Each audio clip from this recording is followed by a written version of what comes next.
नमस्कार दोस्तों। आज हम वैयाकरण सिद्धांत कौमुदी के णिजंत प्रकरण के लट लकार के रूप बनाने की प्रक्रिया में जानेंगे। ये भाग 3 है मेरा इस वीडियो का। और इसमें केवल हलंत धातुओं के बारे में बताया जाएगा, उनके रूप बनाने की प्रक्रिया के बारे में बताया जाएगा। अब तक जो पिछले 2 वीडियो आपने देखे हैं उनमें मैंने जो प्रक्रिया दिखाई है, तो जो पहला वीडियो था उसमें केवल प्रक्रिया मात्र समझाई गई थी, रूप इनके के किस तरह से बनते हैं। और उसके बाद जो दूसरा वीडियो था, उस वीडियो में आपने सीखा था कि प्रेरणार्थक णिच प्रत्यय किसी भी धातु से हो सकता है। णिच प्रत्यय प्रेरक अर्थ में होता है। णिच प्रत्यय वाली धातुएं हैं प्राय उभयपदी होती हैं।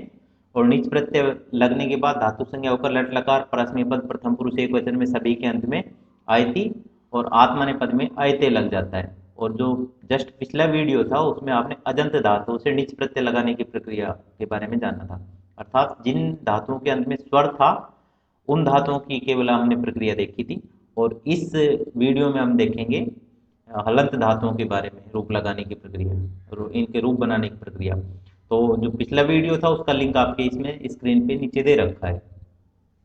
तो हम सामान्य हलंत धातुएं, अर्थात जिन धातुओं में आपको कुछ भी नहीं करना है, कोई बदलाव नहीं होगा, तो इसके अंतर्गत ऐसी हलंत धातुएं ली जाएंगी। और अब मैं हलंत का बता देता हूँ कि जिनके अंत में व्यंजन लगता है उनको लिया जाएगा, जिनमें णिच प्रत्यय लगने के बाद लट लकार परस्मै पद प्रथम पुरुष एक वचन में आयति तथा आत्मनेपद पद में आयते लगेगा। अन्य कोई भी बदलाव करने की आवश्यकता नहीं होती है। और मेन मुख्य बात जो इसमें ये है, अगर हलंत का निर्धारण जो होगा वो अनुबंध लोप करने के बाद होगा। किसी भी धातु का हलंत का निर्धारण आप अनुबंध लोप करने के बाद करेंगे।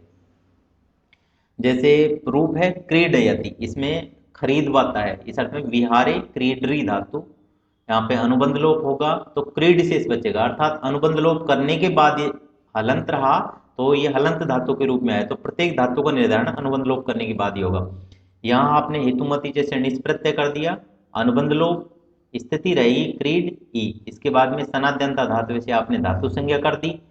और उसके बाद की जो आयति बनाने की प्रक्रिया पूर्व में जो आप सीख चुके हैं वो की वो प्रक्रिया है। वर्तमान लट से लट लकार होगा, अनुबंध लोप। इसके बाद में शेषात कर्तरी प्रश्न पदम से प्रश्न पद संज्ञा होगी। तिप्त जी के द्वारा ल के स्थान पे तिप आदेश होगा, अनुबंध लोप होगा, स्थिति रहेगी क्रीड ई और ती। इसके बाद में तिंग सित सार धातुकम से सार धातुक संज्ञा होगी, कर्तरी सबसे सब प्रत्यय होगा, अनुबंध लोप से ऐसे बचेगा, स्थिति रहेगी क्रीड ई ए और ती। इसके बाद तिंग सित सार्वधातुकम से पुनः सार्वधातुक संज्ञा होकर सार्वधातुक अर्ध धातुक है, इसके द्वारा गुण होगा, तो नीच का जो ई है उसके स्थान पे ए हो जाएगा, तो क्रीड ए और ती। इसके बाद में एचो अवयव से ए के स्थान पर अयादेश होगा, तो ये रूप बन जाएगा आपका क्रीड यति। अर्थात आपको कुछ भी नहीं करना है, निच प्रत्यय लगाना है और निच प्रत्यय लगा के आपको अयति जोड़ना है, जो आप पूर्व प्रक्रियाओं में जोड़ चुके हैं। तो इसमें क्रीड यति रूप बन जाएगा। इसी तरह से इसका आत्मनेपद का रूप देख लेते हैं। क्रीडयते खरीदवाता है, इसी अर्थ में। विहारे क्रीडरी धातु अनुबंध लोप, और यहाँ पे निच प्रत्यय हुआ, निच का ईशेष बचा, धातु संज्ञा लट लकार, और यहाँ निचश्च सूत्र के द्वारा आत्मनेपद संज्ञा होके। और इसके बाद में तिप्ता जी से ल के स्थान पे तय आदेश हुआ, तिंग सित सार्वधातुकम से सार्वधातुक संज्ञा, कर्तरी सबसे सब प्रत्यय, तिंग सित सार्वधातुकम से पुनः सार्वधातुक संज्ञा, सार्वधातुकार धातु का विषय गुण, एच अवश्य के स्थान पे अयादेश, तो स्थिति क्रीड आय अत। और इसके बाद में टिक आत्मनेपदा नाम टेरे, इसमें टिक के स्थान पर एत हुआ तो क्रीड यति बना। अर्थात क्रीड आपको मिल चुका था, आपको आत्मनेपद में केवल आयते जोड़ना था, तो ये क्रीड यते रूप आपका बन गया। तो ये इसमें ऐसी धातुएं होंगी जिसमें आपको कोई भी बदलाव नहीं करना है, सीधा या परस्मी पद में आयति जुड़ेगा और आत्मनेपद में आयते जुड़ेगा। इसी तरह इसका एक और उदाहरण देख लेते हैं। ईर्ष्यति और ईर्ष्यते, तो ईर्ष्यंतम प्रेरयति, ईर्ष्या करवाता है, इस अर्थ में ईर्ष्या के अर्थ में ईर्ष्य धातु हुई, अनुबंध लोप से यह हलंत रह गया। इसके बाद में निच प्रत्यय हुआ और अनुबंध लोप हुआ तो ई बचा, तो ईर्ष्य और ई, इसके बाद में आपने आयति जोड़ दिया तो ईर्ष्य यति हो गया। और आत्मनेपद में यदि आपने इसका रूप बनाया तो ईर्ष्य यते हो गया। इसके बाद क्रीडरी धातु के समान बनने वाले अन्य धातु रूप था जिनमें आपको कुछ भी बदलाव नहीं करना है, केवल धातु का अनुबंध लोप करना है। उसके बाद या तो आपको अयति जोड़ना है या आत्मनेपद में बनाना चाहते हैं तो आपको अयते जोड़ना है, तो केवल इतना ध्यान देना है। तो इसमें खाद्री धातु है, भक्षण के अर्थ में अनुबंध लोप किया तो खाद बचा, ये खिलाने के अर्थ में आती है, तो आप परस में इसका रूप बनाते हैं प्रेरणार्थक में तो खिलाता है, ये अर्थ हो जाएगा। तो यहाँ पे खाद्री भक्षणे जो धातु है वो अनुबंध लोप करेंगे, खाद बचेगा, णिच प्रत्यय का ई आएगा, इसके बाद में आपने आयति जोड़ दिया तो खाद्यति बना, आत्मनेपद में इसका खाद्यति बन गया। इसी तरह से गम्भरी धातु है, अनुबंध लोप कर दिया तो गम शेष बचा, और उसके बाद में आपने आयति जोड़ा तो गमयति, और आत्मनेपद में गमयते रूप बन गया। जनि प्रादुर्भावित, उत्पत्ति करवाता है, इस अर्थ में अनुबंध लोप आपने किया तो इस धातु का अनुबंध लोप करने पर जन बचा, आयति जोड़ दिया जनियति बन गया, आत्मनेपद में जनियते बन गया। जीव प्राण धारणे, जिलाता है, यहाँ पे आपने इस धातु का अनुबंध लोप किया तो वह हलंत हो गया, और आपने आयति जोड़ा जीवयति बन गया, और आपने आयते जोड़ दिया तो जीवयते बन गया।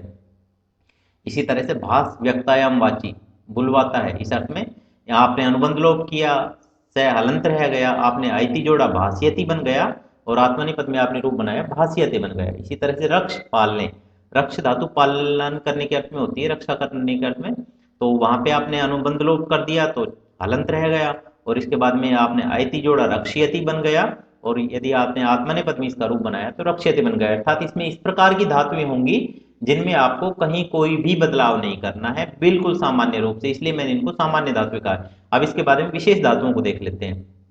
तो सबसे पहले अदुपद धातु, तो यदि स्वर अंत वाली धातु का निर्धारण करते तो इकारांत उकारांत इस तरह से निर्धारण करते हैं, लेकिन यदि हलंत धातुओं का निर्धारण करते हैं तो अदुपद इदुपद, अर्थात उपधा में ए हो, उपधा में ई हो, उपधा में उ हो, उपधा में री हो, इस तरह से निर्धारण करते हैं उनका। तो और धातु का निर्धारण जो भी होगा वो अनुबंध लोप के पश्चात ही होगा। तो हलंत अदुपद धातु में वे धातुएं आती हैं जिनकी उपधा, अब उपधा को हम देख लेते हैं, उपधा क्या होती है। तो अलो अंत्यात पूर्व उपधा एक सूत्र है, वो कहता है कि अंतिम जो भी वर्ण हो उससे पूर्व जो भी वर्ण होता है वो उपधा कहलाता है। जैसे कि तो इसमें अदुपद धातु में वो धातुएं होंगी जिनकी उपधा में ए आता है, जैसे अद धातु है, इस धातु के अंत में द है और द से पूर्व ए वर्ण है, तो अलंत्यात पूर्व उपधा जो कहता था कि अंतिम वर्ण से पूर्व जो होता है वो उपधा होता है, तो द से पूर्व ए है, अतः यह धातु अदुपद हो जाएगी, अर्थात इसकी उपधा में ए रहेगा। तो अदुपद धातुओं से णिच प्रत्यय करने के बाद इन धातुओं में अत उपधाय सूत्र से उपधा वृद्धि हो जाती है। और तो अत उपधाया सूत्र जो इसमें लगेगा उसका हम कार्य देख लेते हैं। तो इस सूत्र के अंदर उपधाया अतो वृद्धि चाहती, यति णिति च प्रत्यय, उपधा के ए के स्थान पर वृद्धि हो जाती है यित या णित प्रत्यय परे रहने पर। तो यहाँ पे जो णिच प्रत्यय होगा वो णित होगा, अर्थात वहां न की संज्ञा होती है, इसलिए वो प्रत्यय णित रहा। तो उस सूत्र के अनुसार इसकी उपधा वृद्धि हो जाती है, तो उपधा ए को वृद्धि यदि हो जाएगी तो वो आ होगी। तो शेष जो रूप बनेंगे वो आयति और आयते जोड़ करके रूप सिद्ध हो जाते हैं। जैसे कि हम इसका उदाहरण देख लेते हैं, आदियति आदियते, खिलाता है, इस अर्थ में भक्षणे अद धातु, आपने अनुबंध लोप किया, द हलंत रह गया। इसके बाद में हेतुमति जैसे आपने णिच प्रत्यय कर दिया तो अद और ई अनुबंध लोप करने के बाद, इसके बाद अतुपधाय से आपने उपधा वृद्धि कर दी तो स्थिति हो गई आद ई। इसके बाद में आपने परस्मैपद पद में आयति जोड़ दिया तो आदियति बन गया, और यदि आपने आत्मनेपद में इसका रूप बनाया तो आदियते रूप बन गया। अर्थात इसमें भी ज्यादा कुछ बदलाव नहीं करना है, केवल अत उपधाय सूत्र है जो अतिरिक्त लगता है।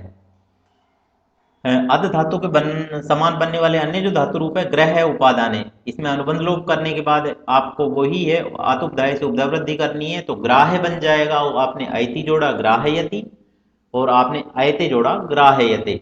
अगली ये चल धातु, बराबर प्रक्रिया वही रहेगी, अनुबंध लोप से हलंत रह जाएगा, उपधा वृद्धि होगी चाल बन जाएगा, आयति जोड़ा चालियति और आयते जोड़ दिया तो चालियते। इसी तरह से जब धातु होती है वहां अनुबंध लोप से पै हलंत रह जाएगा, उपधा वृद्धि की आपने जाप बन जाएगा, और आपने आयति जोड़ दिया तो जापयति, और यदि आयते जोड़ दिया तो जापयति बन जाएगा। इसी तरह से तप संतापे, तो तप धातु अनुबंध लोप, इसके बाद में उपधा वृद्धि, और इसके बाद में आपने आयति जोड़ा तो तापयति, और आत्मनेपद में आपने आयते जोड़ दिया तो तापयते बन जाएगा। इसी तरह से दह भस्मी करने, यहाँ पे दह धातु है, अनुबंध लोप कर दिया, इसके बाद में अत उपधाय से उपधा वृद्धि कर दी, दाह बन जाएगा, यदि आपने आयति जोड़ दिया तो दाहयति बनेगा, और यदि आपने आयते जोड़ दिया तो दाहयते बन जाएगा।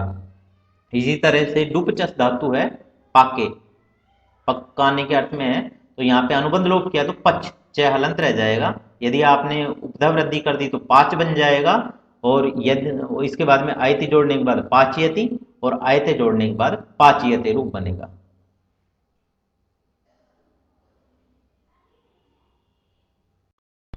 इसके बाद हम अधुपद धातुओं में इसकी विशेष धातुओं के बारे में देख लेते हैं जिनमें कुछ बदलाव होता है। जैसे सदेर गतौ तय, अगला जो सूत्र आ रहा है वो कहता है सदेर नौ तो अंतादेश स्यात् न तु गतौ, णी के परे रहने पर सद धातु को तकारांतादेश होता है, किंतु गति अर्थ हो तो नहीं होता है, अर्थात निच प्रत्यय के परे होने पर सद धातु को तकारांतादेश होगा, अर्थात सद जो धातु है वो सत के रूप में बदल जाएगी।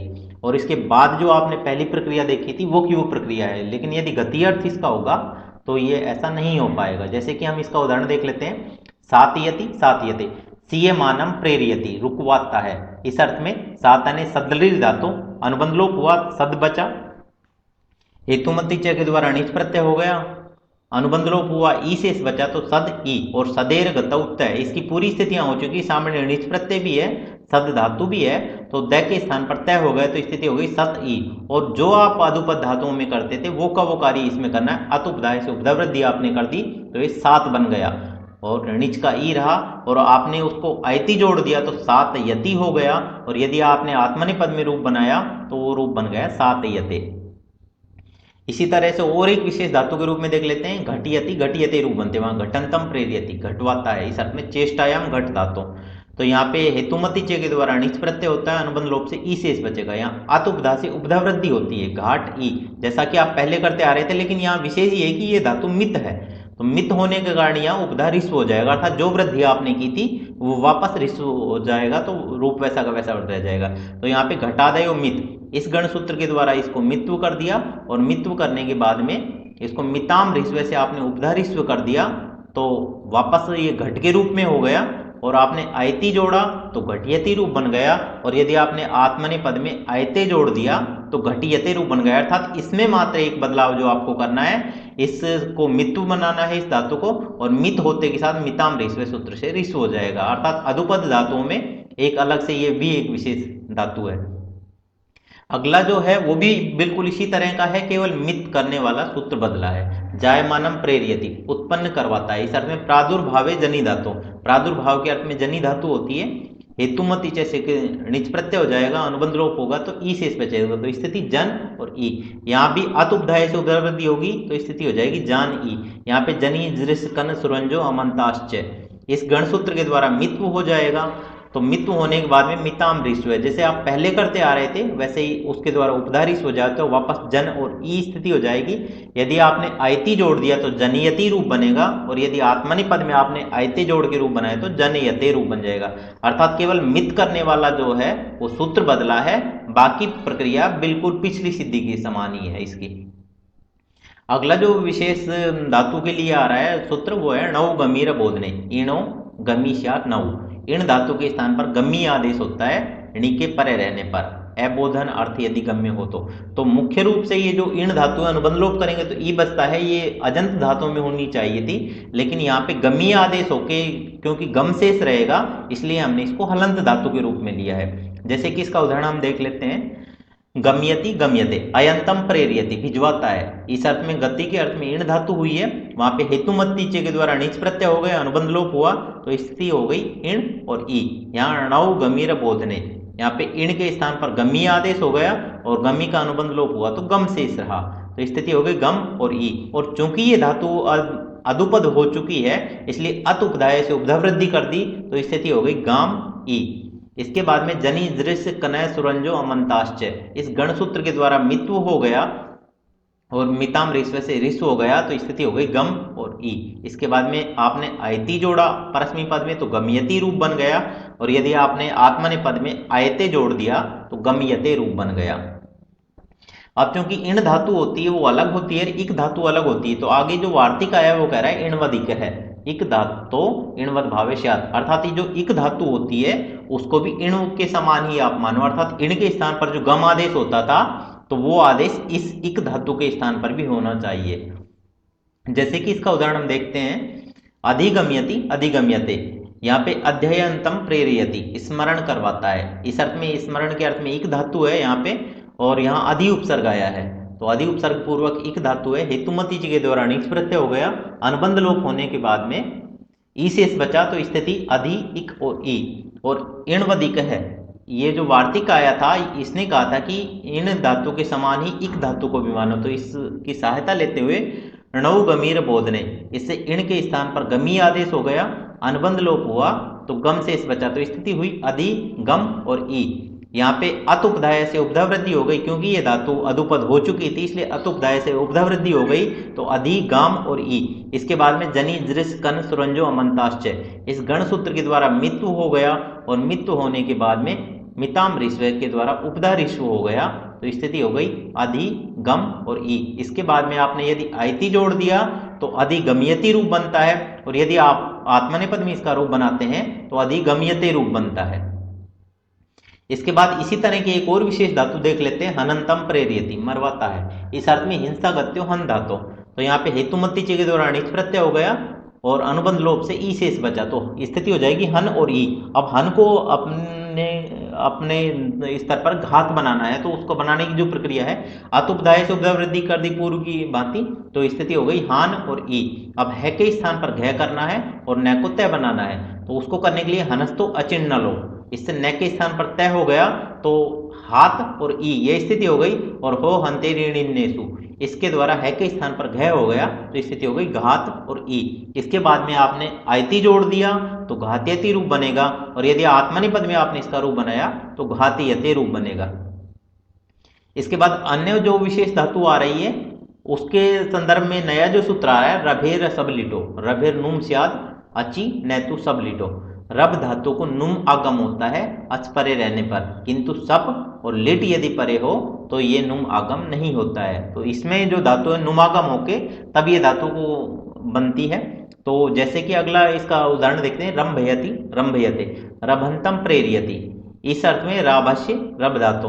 तो यहाँ पे रब धातु है, हेतुमती चे के द्वारा णिच प्रत्यय हुआ, अनुबंध लोप से ई शेष बचा, तो स्थिति हो गई रब ई। यहाँ पे रभैर सबलिटो, इसके द्वारा नुम आगम हुआ, अनुबंध लोप हुआ, तो रै न बीच में आ गया नुम का, और भय और ई। इसके बाद में नश्चा पदांता से झली, न का अनुस्वार हो गया, आप स्क्रीन पे देख रहे हैं, वो ऊपर अनुस्वार के रूप में चला गया, तो रंभ और ई, और अनुस्वार से यही परसवर्ण है, अनुस्वार का परसवर्ण हो गया, अर्थात सामने जो भी वर्ण है वो जिस वर्ग का है उसका पांचवा अक्षर आदेश होता है। जैसे कि सामने भय है वो पै वर्ग का है, और पै वर्ग का जो पांचवा अक्षर है वो मैं, अर्थात जो अनुस्वार था वो मैं के रूप में बदल गया है, तो स्थिति हो गई रंभ और ई। यदि आप इसका परस्मय पद में रूप बनाते हैं तो आयति जुड़ के रंभयति रूप बनता है, और यदि आप आत्मनेपद में रूप बनाते हैं तो आयते जुड़ के रंभयते रूप बनेगा। इसी तरह की और विशेष धातुओं को हम देख लेते हैं। तो अगला जो सूत्र आ रहा है वो है लभेश्च, लभेर नुम स्यादचि न तो सब लिटो। लब धातु को नुमागम होता है अच परे रहने पर, किंतु सप और लिट परे रहते नहीं होता है। तो इसके लिए जो धातु है उसका उदाहरण देख लेते हैं, लंभयति लंभयते, लभंतम प्रेरियति, इस अर्थ में प्राप्त डुलभस धातु। इसके बाद में अनुबंध लोप करोगे तो लब शेष बचेगा, हेतुमती चे के द्वारा नीच प्रत्यय, अनुबंध लोप, केवल नुमागम करने वाला सूत्र बदला है, बाकी प्रक्रिया पूर्व की भांति है। लभेश्च सूत्र के द्वारा नुम का आगम होगा, अनुबंध लोप से न शेष बचेगा, तो लन और ई स्थिति हो जाएगी। नश्चा पदांत से जली से न का अनुस्वार हो जाएगा, अनुस्वार के रूप में ऊपर चला जाएगा, और अनुस्वार से यही परसवर्ण है, अनुस्वार का परसवर्ण हो जाएगा, तो लंब और ई स्थिति हो जाएगी। आप परस्मय पद में रूप बनाएंगे तो लंब यति बनेगा, आत्मनेपद में आपने रूप बनाए तो लंब यते रूप बनेगा। अब तक आप नुमागम करने वाले सूत्र देख रहे थे, अब जो अगला वार्तिक आ रहा है वो जो पहले से न या यह है उसका लोप करने वाला है। तो वो वार्तिक है रंजेर नव मृग रमणे न लोपो वक्तव्य। ये सूत्र कहता है कि नी के परे रहने, ये वार्तिक है, ये वार्तिक कहता है कि नी के परे रहने पर रंज धातु के नकार का लोप होता है। मृग रमण पीछा करवाना अर्थ हो तो ये इस स्थिति में, अर्थात ये धातु के यकार या नकार का लोप करेगा। तो जैसे कि मृगान रजियति रजियते, रजंतम रजमान, मृगों का पीछा करवाता है, इस अर्थ में राग के अर्थ में रंज धातु है, और यहाँ पे हेतुमती ची के द्वारा निच प्रत्यय हो गया, अनुबंध लोप से ई शेष बता, तो रंज और ई। इसके बाद रंजेर्णौ मृग रमणे न लोपो वक्तव्य, इस वार्तिक के द्वारा नकार से उत्पन्न य, उस य का लोप हो गए, तो ये स्थिति हो गई रज और ई। अभी ये धातु अधुपद हो चुकी है, तो यहाँ से अत उपधाय से उपधा वृद्धि हो गई, तो स्थिति जो हुई है वो राज और ई। और जनी दृश इस सूत्र के द्वारा, गण सूत्र के द्वारा मित्व हो गया, और मिताम ऋष्व से ऋष्व हो गया, तो स्थिति रह गई रज और ई। परस्मय पद में आप रूप बनाते हैं तो रजयति रूप बनेगा, और यदि आत्मनेय पद में आप रूप बनाते हैं तो ये रजयते रूप बन जाएगा। अर्थात इसमें विशेष ये था, केवल इसके य का लोप हो रहा था, वो इसका विशेष धर्म था। अगले विशेष धातु के रूप में देख लेते हैं स्फायोवय, अर्थात अब तक आपने केवल अधुपद धातुएं पढ़ी हैं, अब ऐसी धातुएं भी इसमें आ जाएंगी जिसके अंत में उपधा में आ हो, जैसे स्फाई धातु है। तो यहाँ पे स्फायोवय सूत्र है, स्फाय धातु वकारांतादेश नौ, अर्थात स्फाय इस धातु के स्थान पर वकारांतादेश होता है णी के परे रहने पर, अर्थात स्फाई धातु होती है, अनुबंध लोप से स्फाय बचता है, उस य के स्थान पर वह करने वाला सूत्र है ये, और णी के परे रहने पर। तो इसका जो प्रयोग है वह है स्फाव्यति, स्फाव्यति स्फायंतम प्रेरयति, बढ़वाता है। इस अर्थ में वृद्धि के अर्थ में स्फाई धातु होगी, अनुबंध लोप होगा तो स्फाय शेष बचेगा।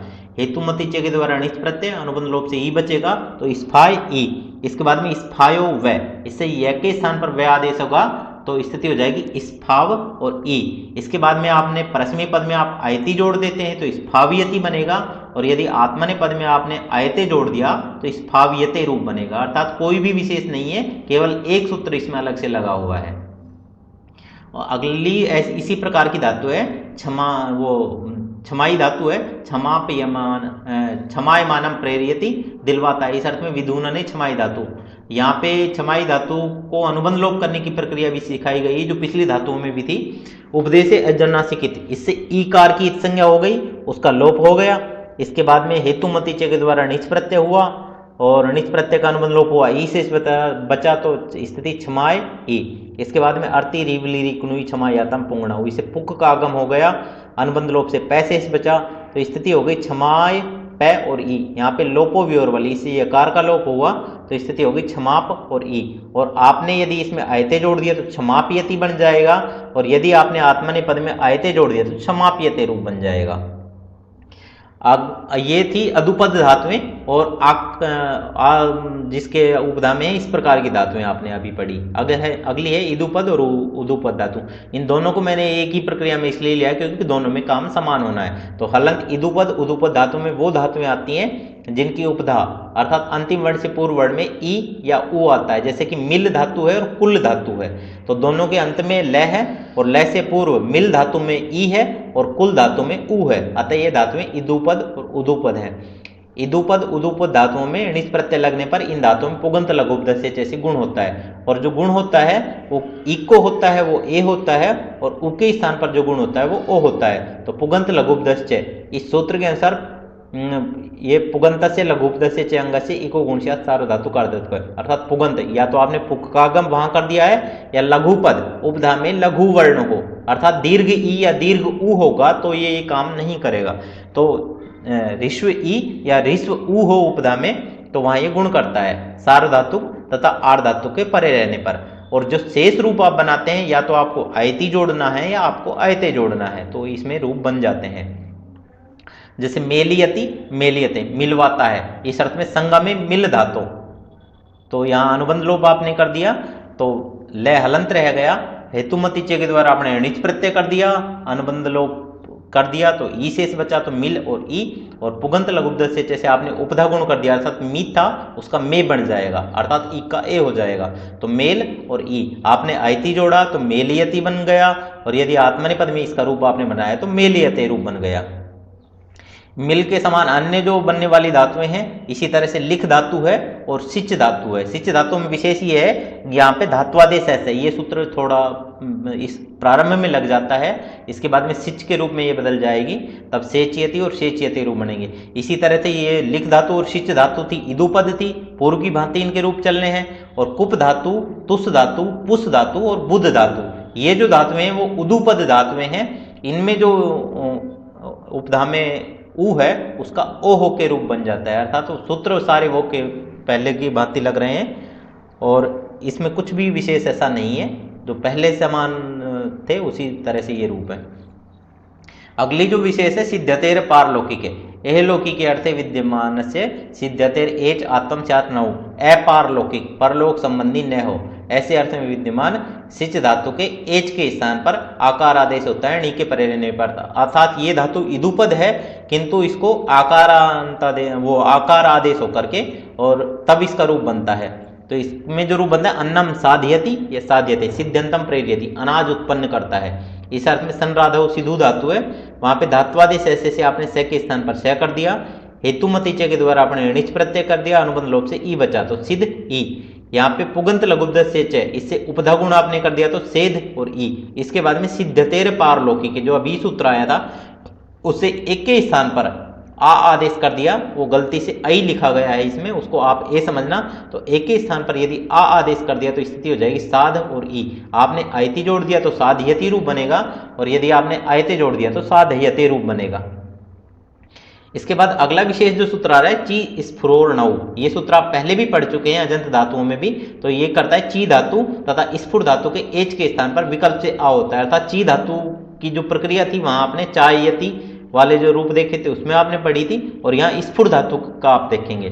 तो इसके बनते हैं स्फार्यति स्फोर्यति, ये दो दो रूप बनते हैं। स्फार्यति का आत्मनेपद बनेगा स्फार्यते, और स्फोर्यति का आत्मनेपद बनेगा स्फोरयते। तो स्फुरंतम प्रेर्यति, इस अर्थ में संचलने स्फुर धातु। यहाँ पे हेतुमति जैसे णिच प्रत्यय हुआ, अनुबंध लोप से ई से इस बचा तो स्थिति स्फुर ई।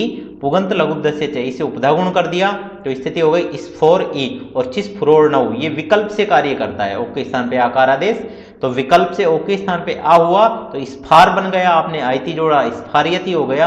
आत्मने पद में यदि आपने आयते जोड़ा तो स्फार्यते हो गया।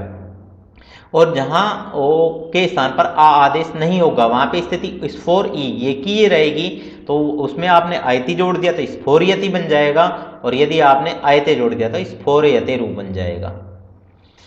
और अब इसमें एक जो विशेष धातु है, यदि णिच ये चुरादी गण की यदि कोई धातु आ जाती है तो वहां पे डबल णिच आ जाते हैं, दो णिच आ जाते हैं, तो उनके स्थान पर हम क्या करें उसके बारे में चोरियंतम प्रेर्यति, चोरी करवाता है। इस अर्थ में स्ते चुर धातु, यहाँ पे सत्यापास, इसके द्वारा यहाँ पे णिच प्रत्यय हो गया।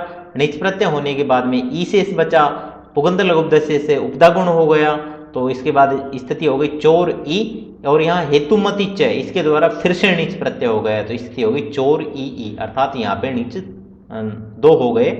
तो वहां पे अचोणिति, इसके द्वारा प्रथम णिच की वृद्धि प्राप्त थी, किंतु ण्यल्लोपाभ्यंग यण गुण वृद्धि दीर्घेभ्य पूर्व प्रतिषेधन, इस भाष्य वार्तिक के द्वारा वृद्धि का बाध कर दिया गया।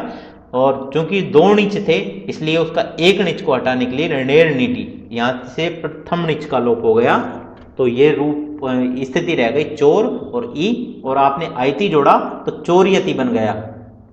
और इसी प्रक्रिया में यदि आप आयते जोड़ के रूप बना लेते हैं आत्मने पद में तो ये चोरियते रूप बन जाएगा, स्क्रीन पे आपके सामने है। अगली जो विशेष धातु है उदूपद में वो रूह धातु है, रूह पो अन्यत्र श्याम। इसमें जो सूत्र आ रहा है रूह धातु पो अंतादेश वास्यार्णव, अर्थात रूह णिच के परे रहने पर रूह धातु को विकल्प से पकारांत आदेश होता है, अर्थात रूह में जो है उसके स्थान पे पे आदेश हो जाएगा। जैसे इसका जो रूप बनता है ये भी विकल्प था, इसलिए रोपयति रोहयति, अर्थात जहाँ पै आएगा वहां रोपयति बनेगा, जहाँ पै नहीं आएगा वहां रोहयति बनेगा। इन्हीं का आत्मनेपद में बनेंगे तो रोपयते और रोहयते, रोहंतम प्रेरियति, उगवाता है। इस अर्थ में बीज जन्मनि प्रादुर्भावे च, यहाँ पे रूह धातु होगी, हेतुमति च के द्वारा णिच प्रत्यय होगा, अनुबंध लोप होगा तो रूह पो अन्यत्र श्याम, इससे विकल्प से है के स्थान पर पे आदेश होगा तो रूप हो जाएगा, और पुगंत लघुब्दस्य जैसे उपधा गुण होगा तो रोप हो जाएगा। आप आयति जोड़ देंगे तो रोपयति रूप बनेगा, और यदि आप आयते जोड़ देंगे तो रोपयते रूप बनेगा। और विकल्पाभाव पक्ष में ये जो रूप बनेंगे अर्थात है के स्थान पर पे आदेश नहीं होगा, वहां पर रो है ई ये स्थिति होगी, या पुगंत लघुब्दस्य च के द्वारा उपधा गुण हो जाएगा तो रो है ई ये स्थिति हो जाएगी। आपने आयति जोड़ दिया तो रो है यति हो जाएगा, और यदि आत्मने पद में आपने आयते जोड़ दिया तो रो है यते रूप बन जाएगा। इसी तरह से अगली जो धातु है ऊदूपद, उसके बारे में देखते हैं। तो उसमें जो सूत्र है दोषणौ, दुष्यते उपधाया ऊत स्यात्णौ, तो दुष् धातु की उपधा के स्थान पर ऊत आदेश, अर्थात दो में जो ऋष्व ऊत था उसको दीर्घ ऊ करने वाला ये सूत्र है, तो ऊत आदेश हो जाता है ऋणि के परे रहने पर। तो इसमें जो रूप बनते हैं दूषयति दूष्यते दुष्यंतम प्रेर्यति, इस अर्थ में वैकृत्य दुष् धातु विकृति के अर्थ में। तो यहाँ हेतुमति के द्वारा णिच प्रत्यय हो गए, अनुबंध लोप से ई बचा तो दुस और ई। यहाँ पे दोषणौ, यहाँ से उ के स्थान पर दीर्घ उ हो गया तो दूस ई ये स्थिति रही। आपने आयति जोड़ा तो दूषयति बन गया, और यदि आपने आत्मने पद में आपने आयते जोड़ दिया तो दूसयते रूप बन गया। इसी तरह धातु के विषय में एक अगला जो सूत्र आ रहा है वो है वा चित्त विरागे, वा चित्त विरागे दुष्यते उपधाया ऊत वा श्याण नौ चित्त विरागे अर्थ है। अर्थात चित्त विराग, इच्छा का अभाव अर्थ में चित्त विराग, इच्छा का अर्थ इस अभाव, इच्छा का अभाव अर्थ में दुष्ट धातु से दुष्ट धातु की उपधा के स्थान पर विकल्प से ऊत आदेश करता है, तो अर्थात दीर्घ उकार आदेश हो जाता है णी के परे रहने पर। जैसे चित्तम दूषयति, दोषयति व काम है, और इसका आत्मनेपद में आप बनाएंगे तो दूषयते और दोषयते रूप बनेगा, दुष्यंतम प्रेरयति, काम चित्त को दूषित करता है। इस अर्थ में वैकृत्य दुष्ट धातु हेतुमत्ती चे के द्वारा आपने अणिच प्रत्यय कर दिया, अनुबंध लोप से ई शेष बचा, और 209 इसे उ के स्थान पर दीर्घ उ हो गया, तो दूस ई ये स्थिति हो गई। और यहाँ पे आपने जो स्क्रीन पे अशुद्ध लिखा हुआ है दूस, इस दूस में आपने आयति जोड़ा तो दूषयति बन गया, और आत्मनेपद में आपने आयते जोड़ दिया तो दूषयते रूप बन गया। इसके बाद में विकल्पा भाव पक्ष में दुस ई, इस स्थिति में पुगंत लघुपदस्य च के द्वारा उपधा गुण हो गया, तो दोष ई हो गया, और उसके बाद आयति जोड़ के दोषयति बन गया, और आत्मनेपद में दोषयते रूप बन गया। अगला है गुहयति, गुहयते, इसमें भी कुछ इसी तरह का गुहंतम प्रेरयति, छुपवाता है। इस अर्थ में संवर्णे गुहु धातु अनुबंध लोप होगा, गुह शेष रहेगा, हेतुमति चे के द्वारा नीच प्रत्यय होगा, अनुबंध लोप से ई रहेगा तो गुह ई, उदुपदाया गो है, उ के स्थान पर दीर्घ उ हो जाएगा तो गुह और ई। इसके बाद में आपने आयति जोड़ दिया तो गुहयति बन जाएगा, और आत्मनेपद में गुहयते रूप बन जाएगा, अर्थात दीर्घ उ करने वाला यहाँ भी एक ये जो सूत्र है वो उदुपदाया गो है। अगली जो विशेष धातु है इसी तरह से, जहाँ पहले से ही दीर्घ उ है उपधा में, वो धातु है क्रूयमानम प्रेरयति, शब्द करवाता है। इस अर्थ में शब्दे उन्दने चे, क्रूई धातु अनुबंध लोप से क्रूई बचेगा।